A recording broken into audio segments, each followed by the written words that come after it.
سلام دوستان عزیزم، به کانال بافتنی با مینا خوش اومدید. امیدوارم که همیشه شاد و سلامت باشید. دوستان عزیز، امروز براتون این پیراهن دخترونه رو که مناسب سن 1 تا 1.5 سال هست رو براتون آموزش دادم که رج به رج همه رو توضیح دادم که البته از بافت ساده و از بافت رکن تشکیل شده. این قسمت ها دونه اضافه کردم، این قسمت ها رو دونه اضافه کردم. طریقه کور کردن بافت ساده رو توضیح دادم و طریقه کور کردن بافت رکن رو توضیح دادم و طریقه بافت بندینک رو. امیدوارم که شما این بافت رو نگاه بکنید، خوشتون بیاد و در انتهای کار هم توضیح دادم که چطور میتونید برای سایز بزرگتر اون رو ببافید. اگر خوشتون اومد عضو کانالم بشید، کانالم رو سابسکرایب کنید که بسیار خوشحال میشم. اگر نظری، انتقادی، پیشنهادی دارید در کامنت ها برام بنویسید و اگر آماده هستید بافت این لباس رو با هم شروع میکنیم. دوستان عزیز، برای بافت این پیراهن دخترونه که از بالا از سمت یقه شروع کردم، ابتدا 80 تا دونه سر انداختم. بعد از اینکه 80 تا دونه سر انداختم 6 تا رج به همه رو از زیر بافتم. یعنی نگاه کنید 1 2 3 تا بافت رکن به من الان داده.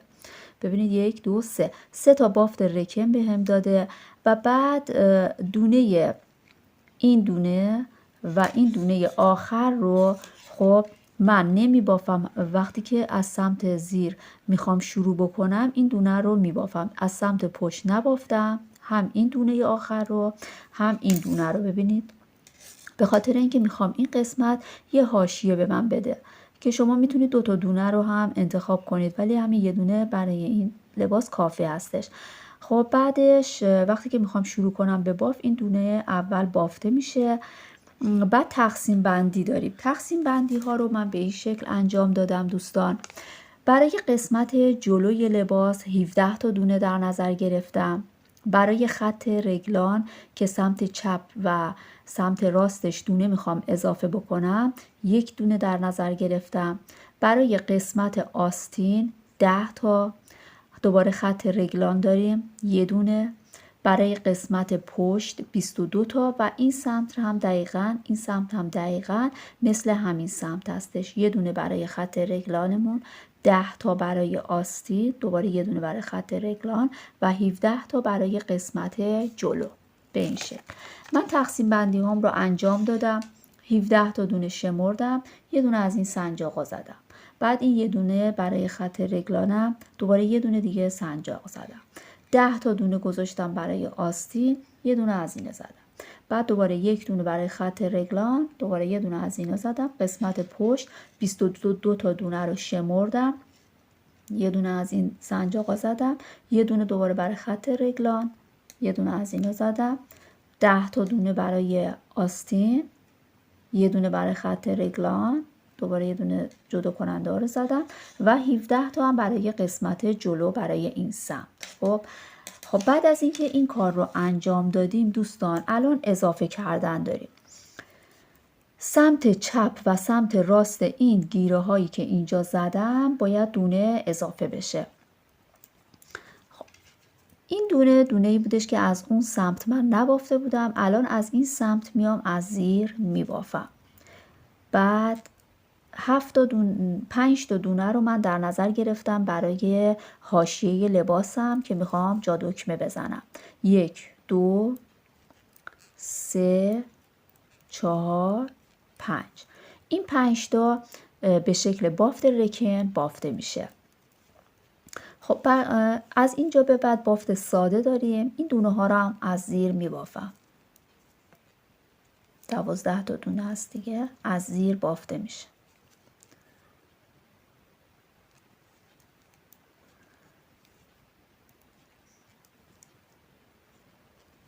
به این شکل از زیر میبافیم.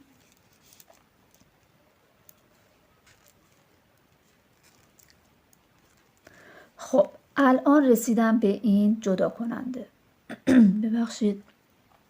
خب اینجا باید دونه اضافه بکنیم. ببینید این نخی که این بین این دوتا هست، این نخ رو بگیرید و از این سمت که هستش این میل رو از زیر بزنید به این شکل.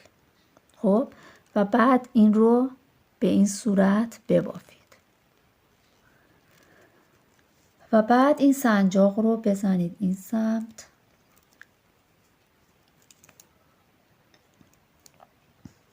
این دونه رو هم از زیر ببافید. دوباره این رو روی این میل بزنید و یک دونه باید از این سمت هم اضافه کنید. دونه هایی که میخواید از این سمت اضافه کنید این میل رو به این شکل وارد کنید. ببینید این قسمت از زیر گذاشته بودید، اینجا از رو بزنید و بعد دونه‌ای که اضافه کردید رو از زیر ببافید به این شکل. و بعد بقیه دونه ها رو از زیر ببافید. پس زیاد کردنامون به این شکل هستش.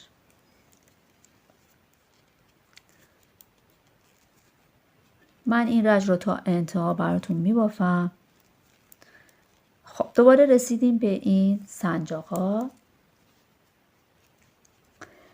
این نخ رو میگیرم، ببینید این میل رو از زیر وارد میکنم و بعد از این سمت میبافم به این شکل.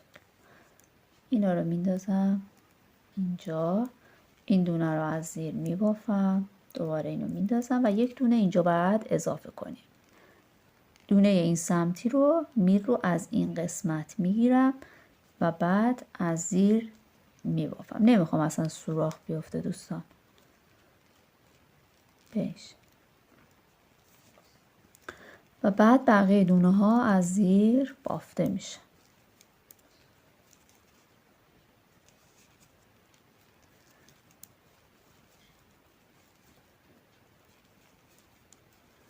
تو این قسمت هم باید جا دکمه هم بزنیم. اولین جا دکمه، کلا 2 تا جا دکمه داره این لباس، 2 تا دکمه میخوره، یعنی که اولین جا دکمه رو من انتهای همین رج اضافه میکنم.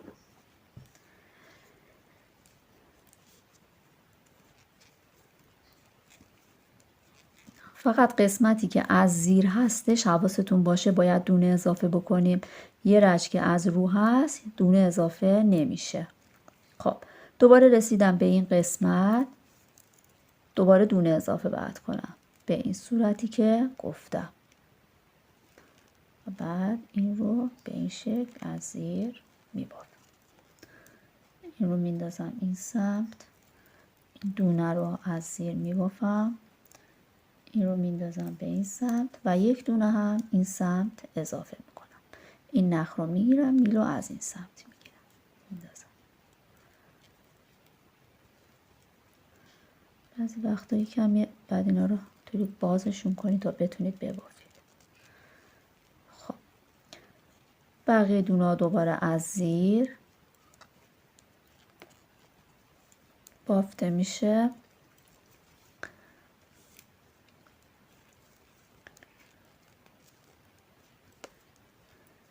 خب رسیدم به آخرین زیاد کردنمون. دونه رو میگیرم، میل رو از این سمت و بعد از زیر میبافم. اینو میندازم اینجا، دونه از زیر بافته میشه، اینو میندازم و بعد دوباره دونه اضافه میکنم به این شکل. خب رسیدم به 17 تا دونه قسمت جلو میبافم.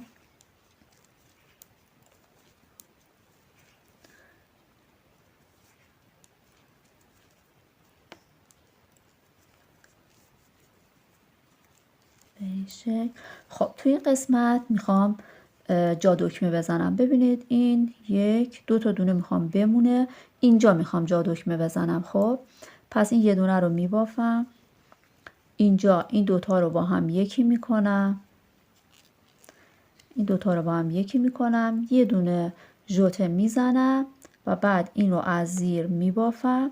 دونه آخر نبافته نخ رو میارم سمت خودم، دونه آخر نبافته وارد میل میشه.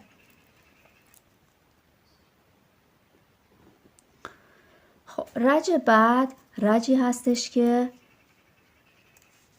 ببینید این 5 تا دونه از 5 تا دونه هستش. من اشتباه گفتم 7 تا فکر کنم. ببین 5 تا دونه رو من به صورت رکن باید همیشه ببافم. 5 تا دونه سمت چپ و 5 تا دونه سمت راست. خب این دونه رو بافتم 1 2 اینجا دکمه میشه 3 این 4 این 5 دوستان. این 5 تا دونه همینطور باید ادامه پیدا کنه بافت رکن، وگرنه بقیه بافتمون ساده هستش. خب الان رج رو هستیم. دونه ها رو من از رو میبافم. این قسمت زیاد کردن نداریم. من این رو انتها از رو میبافم. خب دوستان من این رج رو از رو بافتم، رسیدم به این 5 تا دونه قسمت آخر که باید بافت رکن داشته باشیم رو از زیر می بافم. 2 تا 3 تا 4 تا و آخرین دونه نبافته میل رو میارم سمت خودم، نبافته وارد میل میکنم. خب بعد حالا ببینید این رج زیر خب دوباره زیاد کردن داریم، مثل همون رجی که بهتون گفتم چجوری باید زیاد کنیم.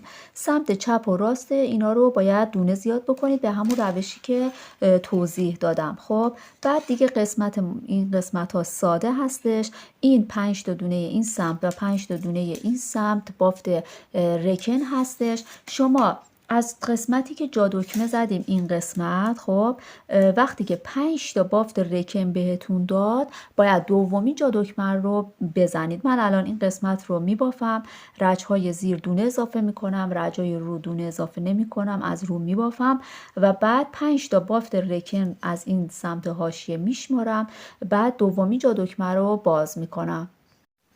خب دوستان عزیز ببینید من الان بافتم از قسمتی که جا دکمه اولی رو زده بودم نگاه بکنید.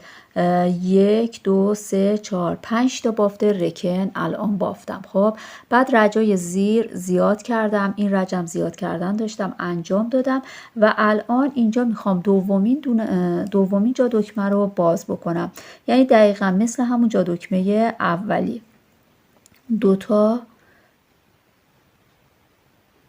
ببینید این دوتای دونه رو بافته بودم، اینجا یه دونه ژوته زده بودم، این دوتا رو با هم یکی کرده بودم. خب این دوتا رو از زیر با هم یکی میکنم، یه دونه ژوته میزنم، دونه بعد رو از زیر میبافم و دونه نخ رو میندازم سمت خودم، دونه بعدی نبافته هم میل خارج میکنم به خاطر اینکه حاشیه داشته باشم.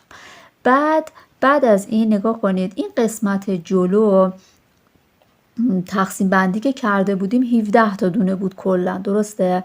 ببینید 1 2 3 4 5 6 7 8 9 10 11 12 13 14 15 16 17. این 17 تا دونه‌ای که اول ما بافته بودیم برای قسمت جلو انداخته بودیم. خب الان تا این سنجاق میشماریم ببینید چند تا دونه تا حالا اضافه کردیم که البته از این سمت هم که این سوراخ‌هایی که افتاده میشه شمرد، ولی این قسمت راحت تره. ببینید الان 1 2 3 4 5 6 خب 6 تا دونه الان اضافه کردیم. خب یک مقدار دیگه باید یک تعداد رج دیگه باید ما ببافیم، بعد رجای زیر دونه اضافه بکنیم، رجای رو که به همون شکل بافته میشه یه چند رج دیگه باید ببافیم. بعد این قسمت ها رو این قسمتی که اینجا هستش 5 تا دونه بافت رکن این سمت رو با 5 تا بافت رکن این سمت با هم دیگه باید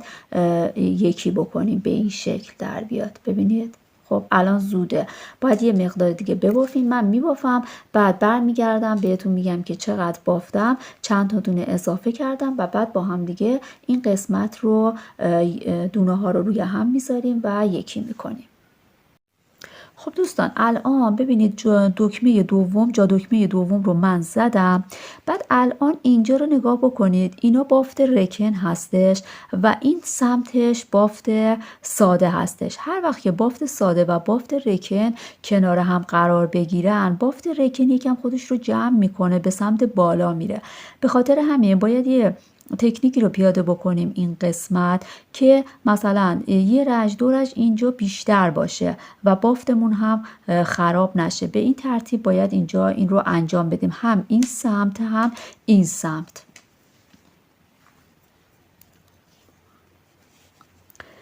ببینید دوستان، من این 5 تا بافت رکنم رو از زیر می بافم. 1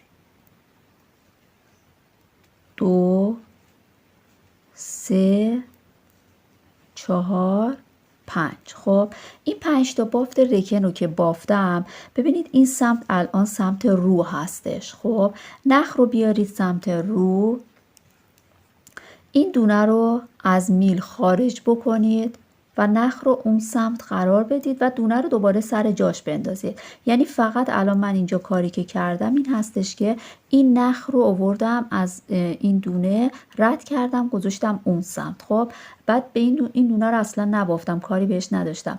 اینجا این دونه موند رو همون میلی که بودش و بعد من الان این نخ رو ببینید، این نخی که اینجا هست میندازم اون سمت و بافت رکنم رو میبافم. 1 2 3 4 و دونه آخر رو نبافته از میل خارج میکنم.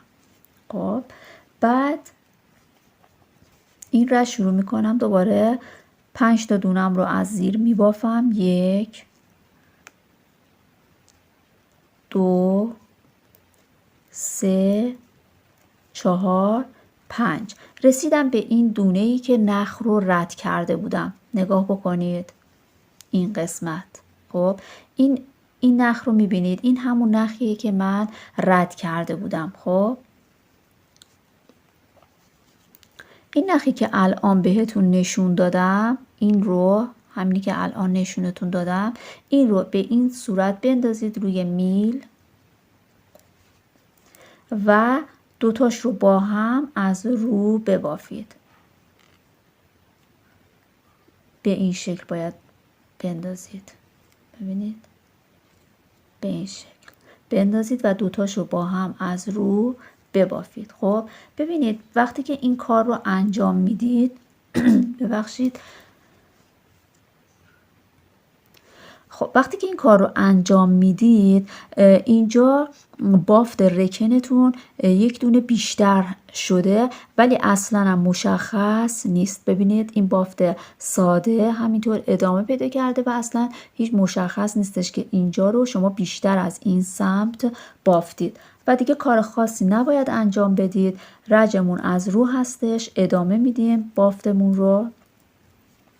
من این رو ادامه میدم میبافم. بعد من این گیره هایی که اینجا زده بودم، سنجاقا رو زده بودم در آوردم چون دیگه مشخص شده که وقتی که بافت مثلا زیر میرسیم، ببینید این دونه گندمی رو همینطور ادامه پیدا کرده دیگه نیازی نیستش که این گیره ها رو استفاده بکنیم. این سمت و این سمتش باید دونه اضافه بشه وقتی که از زیر هست. دیگه اونا رو من برداشتم. خب بعد الان این رج از رو میبافم. به این سمت هم که رسیدم دوباره بهتون نشون میدم که این رج رفت و برگشت رو چجوری از وقتی که دونه ها از زیر هستش باید انجام بدید. من قسمت رو بافتم. الان دوباره رسیدم به این 5 تا بافت رکن که میخوام رج رفت و برگشتی انجام بدم. خب 5 تا دونه اول رو میبافم. 1 2 3 4 5. خب الان این دونه من از زیر هستش. خب این نخ رو از زیر نگه میدارم، این دونه رو میندازم توی این میل، این نخ رو رد میکنم، این نخ رو رد میکنم به سمت خودم، دونه رو دوباره برمیگردونم سر جای اولش یعنی توی این میل. خب بعد برمیگردم و 5 تا دونه زیر رو بافت رکنم رو میبافم. دونه آخر نبافته وارد میل میشه و بعد برمیگردم 5 تا دونه اولم رو دوباره بافت رکنم رو میبافم. 1 2 3 4 5. رسیدم به این دونه‌ای که نخ رو رد کرده بودم. این همون نخیه که من رد کرده بودم. میندازم روی میل و دوتاشون رو با هم از زیر میبافم. ببینید اینجا رجمون اضافه شد ولی هیچ مشخص نیست و بافتم رو ادامه میدم. رج زیر هستش، بافتم رو ادامه میدم، میرسم به این قسمت ها سمت چپ و راست. تا این قسمت ها رو باید دونه اضافه بکنم، یه چند رجی میبافم، بعد بهتون میگم که چند تا دونه اضافه کردم. بعد از دومین جا دکمه‌ای که اینجا زدم ببینید 1 2 3 4 5 تا بافت رکن الان داریم. خب بعد این قسمت هم نگاه بکنید ببینم چند تا دونه اضافه شده. ببینید یک مرتبه اینجا دونه اضافه کردیم، 2 تا، 3 تا، 4 تا، 5 تا، 6 تا، 7 تا، 8 تا و این هم آخری 9 بار دونه اضافه کردیم. ببینید یعنی این قسمت ما 15 تا دونه داشتیم، باید 9 تا دونه اضافه شده باشه. این همون دونه وسط هستش، برای خط رگلانمون هست. این رو کنار میذاریم. ببینید 1 2 3 4 5 6 7 8 9 10 11 12 13 14 15 16 17. این 17 تا دونه‌ای که برای قسمت جلو بود و الان اینقدر دونه اضافه شده. ببینید 1 2 3 4 5 6 7 8 9 دفعه دونه اضافه کردیم و حالا باید این 5 تا دونه رو با 5 تا دونه این قسمت رو به این شکل روی همدیگه بذاریم و اینا رو با همدیگه وصل کنیم، به همدیگه وصل کنیم. ببینید اون قسمتی که جا دکمه داره 5 تا دونه رو وارد یه میل دیگه من میکنم. 1 2 3 4 5. این 5 تا دونه بافت رکن رو وارد یه میل دیگه کردم و این رو میذارم روی این 5 تا دونه این قسمت. خب بعد این نخم هم که از زیر هست میگیرم، یک دونه از دونه‌ای که به سمت خودم هستش میگیرم و یک دونه هم از این قسمت زیر میگیرم و اون رو با هم دیگه یکی میکنم و دونه رو در میارم. این دوتا رو هم حالا در میارم. خب بعد این رو سفت میکنم. قبل از اینکه این کار رو انجام بدیم این قسمت خب یه دونه علامت گذار بذارید و بعد این رو انجام بدید. این رو سفتش میکنم و بعد دوباره ادامه میدم. یک دونه از قسمت رو و یک دونه از قسمت زیر با هم دیگه میگیرم و میبافم. دوتا رو یکی میکنم، دونه رو میندازم میزم. دوباره یک دونه از این قسمت، یک دونه از این قسمت زیر با هم میگیرم و میبافم. این رو ادامه میدم تا این 5 تا دونه تموم بشه. خب الان فقط این یه دونه مونده.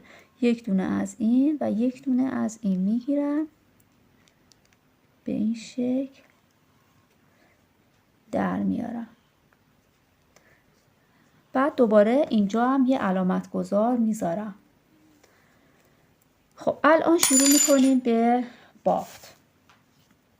ببینید الان دیگه بافتمون به شکل گرد بافی هستش. خب به هم دیگه وصل شده و به شکل گرد بافی هستش. دیگه بافت رفت و برگشت نداریم این قسمت. ببینید قبلا مثلا وقتی که بافت رو میرسیدیم میدونستیم که نباید دونه اضافه بکنیم و وقتی که بافت زیر بودیم باید دونه اضافه میکردیم. حالا این قسمت آخرین باری که بافتم رو بود دیگه. الان اینجا باید دونه اضافه کنم. توی این قسمت گرد بافی یک دفعه یک دور که میبافم دونه اضافه میکنم، بعد دوباره سمت دیگه که میخوام ببافم دونه اضافه نمیکنم. الان این قسمت رو من از اینجا تا این قسمت باید ببافم و اینجاها باید دونه اضافه بشه. ببینید به این شکل. الان اینجا زیر هست، از زیر میبافم. دیگه بافتمون گرد بافی هستش و این دیگه بافت رفت و برگشت نداریم.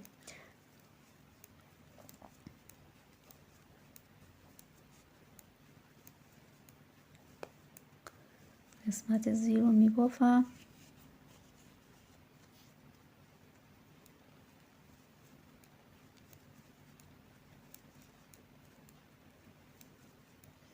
تا برسم به این دونه وسط که البته اگر شما دوست داشته باشید علامت گذارها رو میتونید بذارید که فراموش نکنید اضافه کردنتون رو. خب الان من اینجا باید دونه اضافه بکنم مثل همون قبل که توضیح دادم. ببینید این نخ رو میندازم و دونه اضافه میکنم به این شکل. بعد این رو از زیر میبافم و یک دونه هم این سمت باید اضافه کنم به این روش و بعد این که اضافه کردم رو میبافم. خب الان رسیدیم به دونه های قسمت آستین. ببینید وقتی که دونه های قسمت آستین رو الان من میخوام بافت رکن داشته باشم. خب چون که الان خودش از زیر هستش، این قسمت بافت رکنم رو از رو میبافم. میخوام به من مدل رکن بده. خب به این صورت از رو میبافم. 2 مرتبه باید بافت رکن داشته باشم فقط تو قسمت آستینم.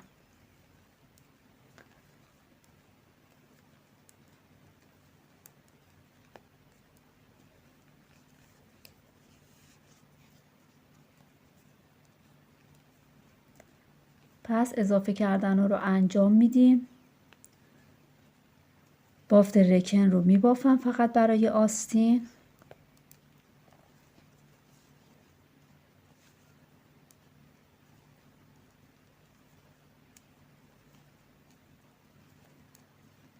به این شکل. خب رسیدم به این دونه وسط. خب دوباره اینجا باید دونه اضافه بکنم. اینجا این نخ رو میگیرم میندازم روی میل و میبافمش. اینو یه کمی گشادش میکنم اینجا.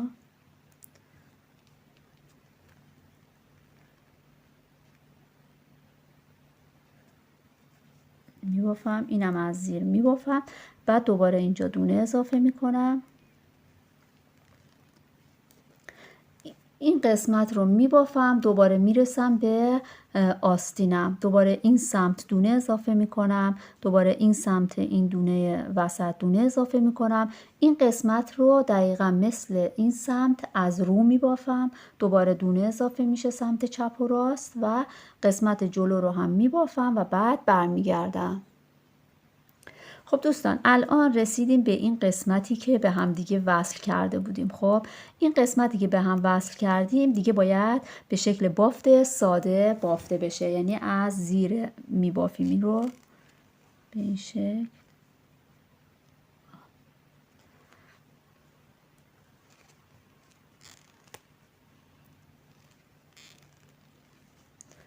به این شکل اینا از زیر بافته میشه. ببینید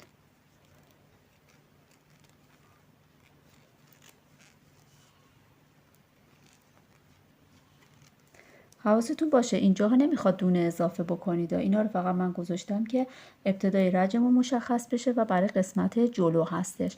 خب اینا رو همینطور از زیر بافتم. فقط اگر جهت دونه هاتون مثلا درست نیست باید درستش بکنید بعد ببافید. خب ببینید الان تو گرد بافی باید جهت دونه ها رو پیچش رو باز بکنید ببافید دوستان، حواستون باشه. خب الان من این قسمت رو میبافم.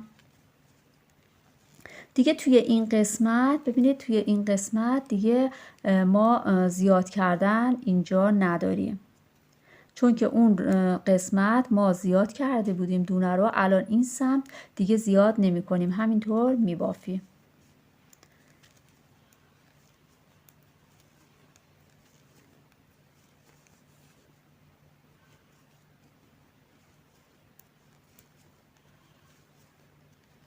ببینید اینجا که رسیدیم، چون رج قبل دونه اضافه کرده بودیم این رج نمیخواد اضافه بکنیم.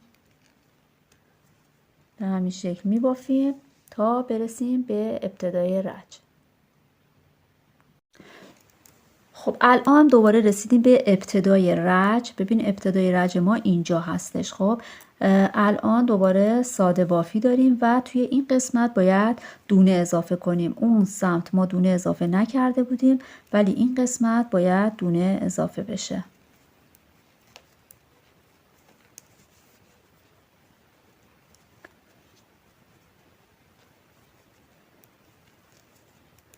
اینا رو از زیر می بافم تا برسم به قسمت هایی که باید دونه اضافه بشه.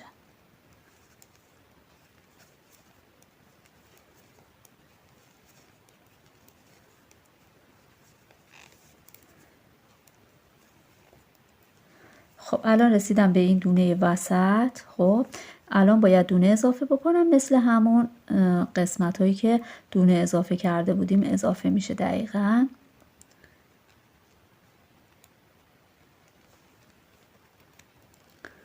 بعد این دونه رو از زیر میبافم، یک دونه به این شکل اضافه میکنم.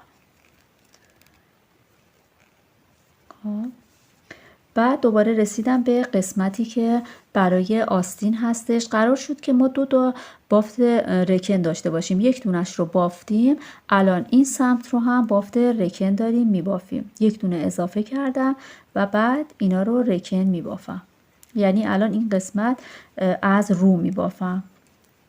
بافت رکن یا همش از روه یا همش از زیره. خب همه اینا رو از رو میبافم. من همه اینا رو از رو میبافم. دوباره میرسم به این قسمت، زیاد کردن داریم سمت چپ و راست. این قسمت رو ساده میبافم و بعد دوباره این قسمت زیاد کردن داریم و بعد دوباره آستین که باید از رو ببافیم دونه ها رو. دوباره این قسمت رو هم زیاد میکنیم سمت چپ و راستش رو، این قسمت رو میبافیم. حواستون باشه این دونه هایی که به هم وصل کردیم دیگه از زیر بافته میشه تا برسیم به ابتدای رج. خب دوستان این قسمت رو دونه اضافه کردم، رسیدم به این قسمت وسط که وصل کرده بودیم، اینها رو هم از زیر بافتم و بعد این قسمت بافت ساده این قسمت رو هم میبافیم. بعد این قسمت رو بدون تغییر میبافیم، این قسمت رو همه رو از زیر میبافیم، دیگه دونه اضافه نمی کنیم تا برسیم به قسمت ابتدای رج. خب این رج رو هم بافتم، دوباره رسیدم به این قسمتی که دونه ها رو وصل کرده بودیم، اینا رو از زیر می بافم و بعد توی این قسمت دونه اضافه کردن داریم. خب اینجا رو می بافم تا برسم به اضافه کردن دونه ها و قسمت آستین که باید برای اینکه آستینمون چین داشته باشه باید دونه اضافه بکنیم و دیگه بافت رکن هم نمی بافیم برای آستین، همون دوتا بافت رکن که بافتیم کافی هستش. خب الان رسیدیم به این قسمت دونه وسط خط رگلان که یک دونه از این سمت اضافه می کنیم، به این صورت می بافیم و بعد دونه وسط رو هم می بافیم، یک دونه هم این سمت اضافه می کنیم به این شکل. خب الان رسیدیم به دونه های آستینمون. دوستان ببینید برای اینکه این قسمت آستین، چون که این آستین کوتاه هستش دیگه، آستین بلند نمیخوام ببافم، خب برای اینکه چین دار بشه تو هر دونه باید دونه اضافه بکنید. نگاه کنید این دونه رو من یک بار میبافم، خب اینو یک بار میبافم به این صورت، به این صورت یک بار میبافم و یک بار هم از این سمت باید ببافیم، یعنی هر یه دونه رو باید تبدیل به دو تا دونه بکنیم. خب اینو انجام دادم، دوباره یک بار دیگه اینم همه دونه های بافت آستین رو باید به این شکل ببافید.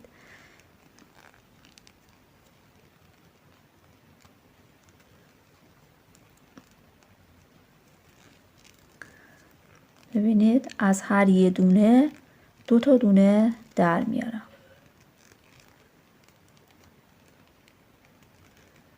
البته اگر شما مثلا دوست ندارید که انقدر چین داشته باشه میتونید یک دونه ببافید و یه دونه دوباره ببافید و دونه اضافه کنید، یعنی یک در میون این کار رو انجام بدید. ولی من میخوام چین بیشتری داشته باشه، تو همه دونه ها به این صورت من دونه اضافه میکنم.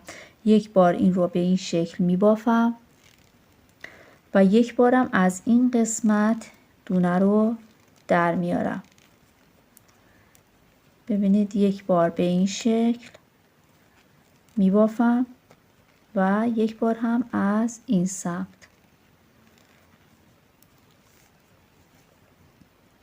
تا انتها این دونه اضافه کردن رو ادامه میدم. بعد دوباره سمت چپ و راست این خط رگلانم رو دونه اضافه میکنم. دیگه این قسمت ها همینطور ساده بافته میشه. فقط قسمت آستین که برسید باید به این شکل دونه اضافه بکنید، حواستون باشه. بعد این قسمت ها رو هم که باید دونه اضافه بکنید. بعد دوباره میرسیم به این قسمت و میگم که چه کار کنید. خب دوستان، من هر دوتا آستین رو دونه ها رو زیاد کردم برای اینکه میخوام چین بخوره. بعد اضافه کردن ها رو انجام دادم تو این قسمت رو بافتم، رسیدم به این وسط که اینا رو به هم دیگه وصل کردم. خب بعد دیگه الان کار خاصی نباید انجام بدیم، فقط اینکه همه دونه ها رو الان این سمت خب باید از زیر ببافم و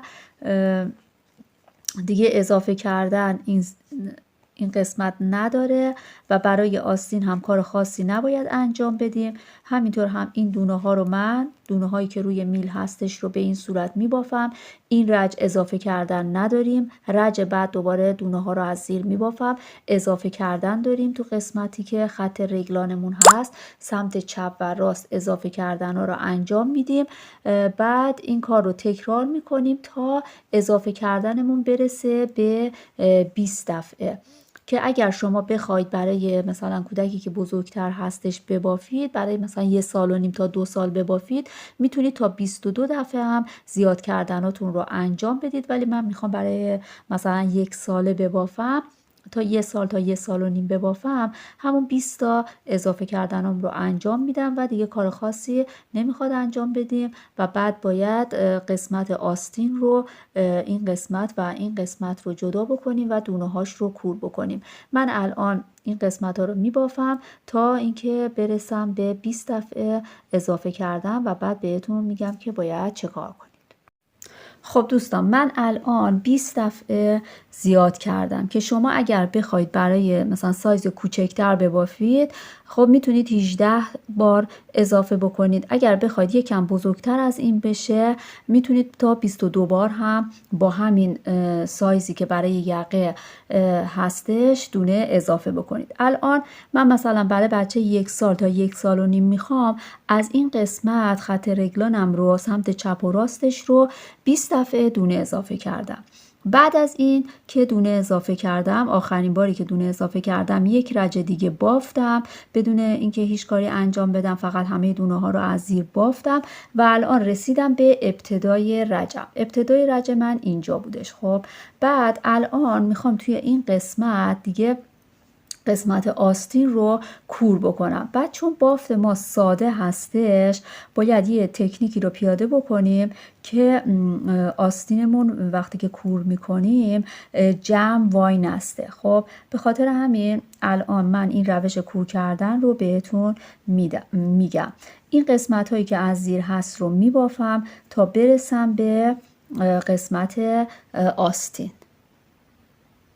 خب الان رسیدم به این دونه وسط. خب این دونه وسط رو هم میبافم، به این قسمت اضافه میکنم. خب بعد الان میخوام این قسمت آستین رو کور بکنم. اگر به شکل ساده کور بکنید، 2 تا 1 بکنید، این فر میخوره، اینطوری یه لایه فر میخوره که البته اونطوری هم میتونید انجام بدید، اونم یه مدل میشه. ولی اگر بخواید که صاف وایسه و به سمت بالا لوله نشه، باید از این روش استفاده بکنید. خب اولین دونه رو من از زیر میبافم. خب اولین دونه رو میبافم. بعد چون که گرد بافی هستش، دونه ها پیچ دارن. این پیچ دونم رو باز میکنم. ببینید از دومین سوراخ 1 2 از سمت زیر میلتون رو بیارید وارد دومین سوراخ بکنید. بعد این نخ رو بگیرید به این صورت. خب بگیرید وارد میلتون بکنید به این شکل. خب و بعد از این سمت این دوتا رو یکی بکنید. دوتا رو یکی بکنید و بعد این دونه اولی که بافته بودید، این دونه رو از زیر این در بیارید. تا آخر باید به این شکل کور بکنید. ببینید این جهت این دونه رو من درست میکنم که پیچش باز بشه و بعد میام توی دومین سوراخ این نخ زیرش رو میگیرم وارد میل میکنم و از این سمت اون رو دوتا یکی میکنم به این صورت و بعد این رو از زیر دونه قبلش در میارم. این بهترین روش برای کور کردن بافت ساده هستش. دوباره جهت دونم رو تغییر میدم، درستش میکنم، میرم توی دومین سوراخ، این نخ بین این دوتا سوراخ رو میگیرم، وارد میل میکنم، بعد از این سمت دوتا یکی میکنم به این شکل. نخم باز شد، دوباره انجامش میدم.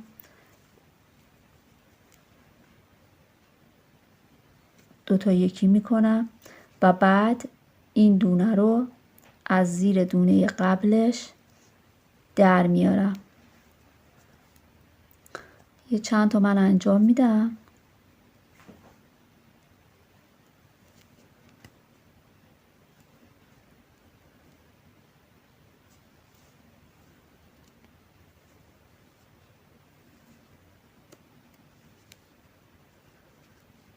البته میتونید جهت دونه رو هم تغییر ندید.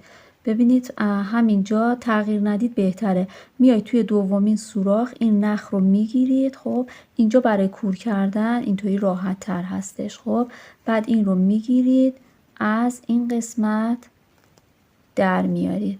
پس جهتش رو نمیخواد تغییر بدید. این رو به این شکل کنید، در میارید و این رو از زیر دونه اول میکشید بیرون. ببینید به این شکل در میاد. میام توی دومین سوراخ این نخ رو میگیرم، میندازم روی این میل،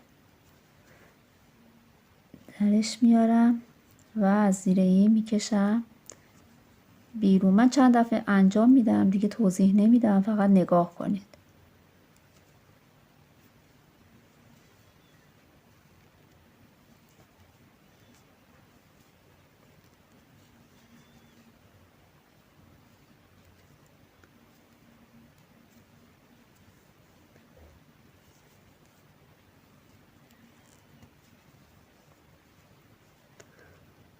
اینطوری که کور بکنید بافت ساده رو باعث میشه که دیگه این پیچ نخوره و یه حاشیه زیبایی بهتون میده. خب به این روش من این رو کور میکنم تا انتها اینجا. خب بعد که به اینجا رسیدم این دوتا دونه رو هم کور میکنم. وقتی یک دونه وسط مود، این دونه وسط رو وارد این قسمت پشت میکنم و بعد اینا رو میبافم. دوباره این رو میبافم، میرسم به این دونه وسط. این دونه وسط که وارد قسمت پشت میکنمش. بعد از اینجا دوباره کور کردن رو به همین روشی که اینجا الان بهتون آموزش دادم کور میکنید تا میرسید به این قسمت. این قسمت رو هم دوتا یکی ها کور کردنتون رو انجام میدید و این دونه وسط جزء این قسمت میشه. خب این رو میبافیم تا برسیم به ابتدای رج. خب من این دوتا قسمت آستین رو به این شکلی که به اون شکلی که براتون توضیح دادم کور کردم و به این شکل در اومد و دیگه فر نمیخوره به سمت بالا بره. این قسمت رو هم به همین شکل کور کردم. این دوتا دکمه رو دوختم برای این قسمت و بعد بافتم رو ادامه دادم. رسیدم به ابتدای رج که اینجا هستش. رسیدم به ابتدای رج اینجا بود، درسته؟ و بعد الان باید ما این قسمت جلوی لباس رو با قسمت پشت لباس به همدیگه وصل بکنیم. من الان این قسمت هایی که ساده هست، ساده که از زیر دیگه، اینجا هم دوباره بافتمون میشه بافت گرد بافی. باید اینا رو به همدیگه وصل بکنیم. خب من این رو به همین صورت میبافم. این رو به همین صورت میبافم تا برسم به این قسمت. تو این قسمت خب برای اینکه زیر بغل یکم آزادتر باشه باید دونه اضافه بکنیم. 3 تا دونه من به این روش اضافه میکنم. دور شستم، 2 بار نخ رو میپیچم به این صورت و بعد این رو از این زیر در میارم. ببینید این یک و سفتش میکنم. دوباره ببینید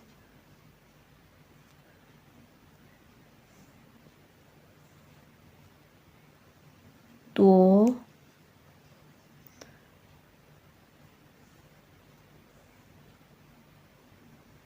3 تا دونه که اضافه کردم. خب باید بیام الان این رو میتونید به این شکل میلتون رو در بیارید، سیمش رو، که بتونید راحت تر ببافید به این شکل.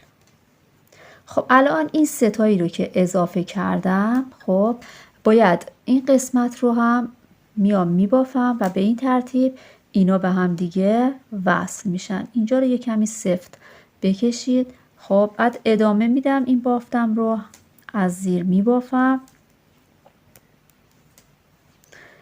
ببینید اینجا به این صورت به هم دیگه وصل میشه. این رو میبافم تا برسم به این قسمت آستین. خب این قسمت آستین رسیدم. اینجا هم باید دقیقاً مثل همین سمت که 3 تا دونه اضافه کردیم دونه اضافه کنیم. به همون روش میتونیم دونه اضافه کنیم. 1 2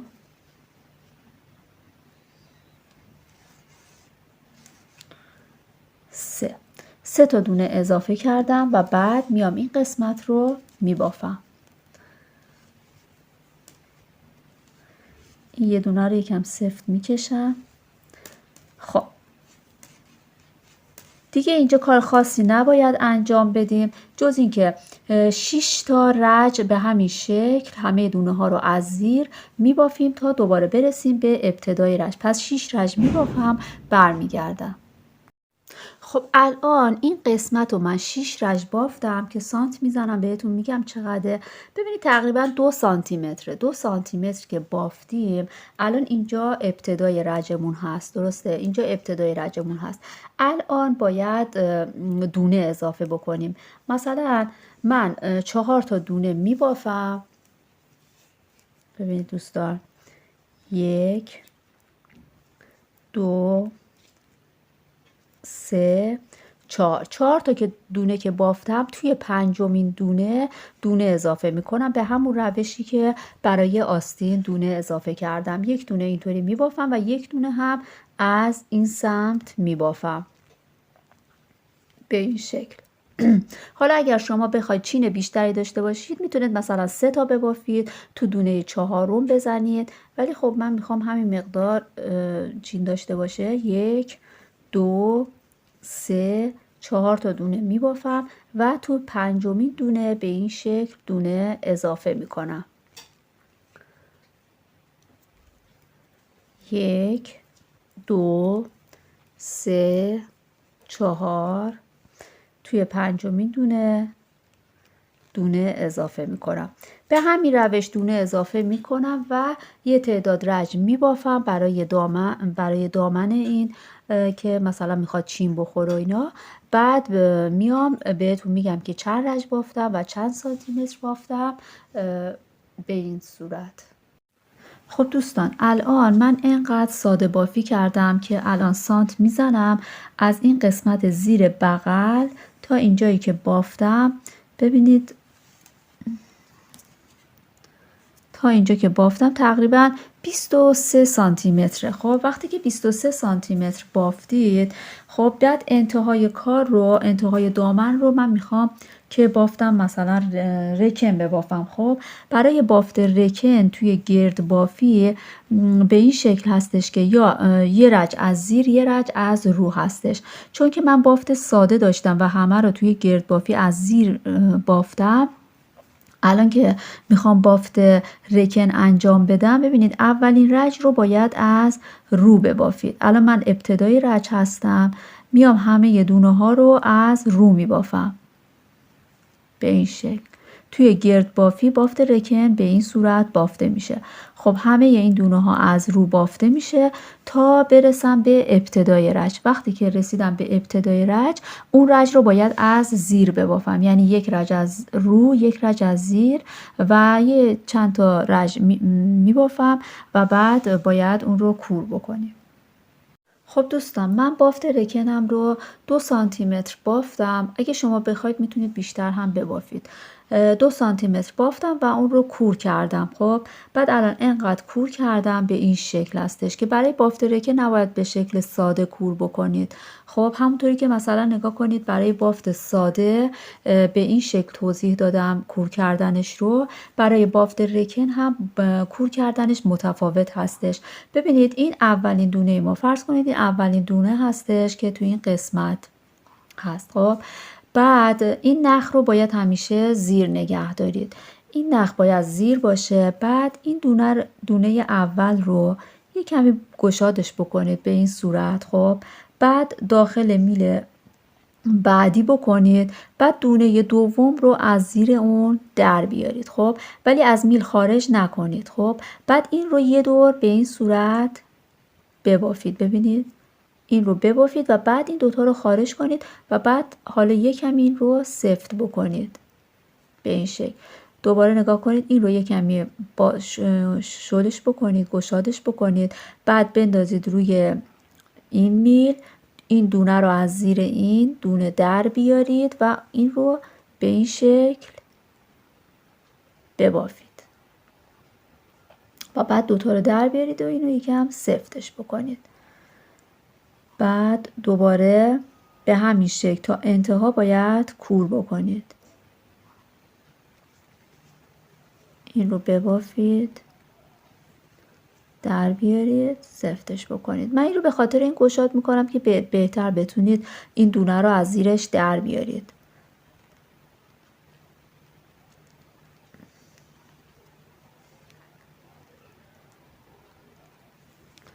به این صورت تا انتها کور میکنم، برمیگردم. خب دوستان، الان میخوایم بندینکمون رو ببافیم. ببینید مثلا اگر 10 سانتی متر بندینک احتیاج داشته باشید، باید اون رو 3 برابر بکنید، یعنی 30 سانتی متر نخ کنار بذارید. الان من یک مقدار نخ کنار میذارم و بعد باید ابتدا باید یک گره درست بکنید به این صورت. خب وقتی که گره رو درست کردید این رو صفر بکنید. نخی که سانت زده بودی سمت خودتون باشه، نخی که از کلاف میاد باید اون سمت باشه. خب بعد این نخی که سانت زده بودید کنار گذاشتید رو روی قلاب بپیچید و با نخی که از کلاف میاد اون رو دوتا یکی بکنید تا انتها به همین شکل هستش.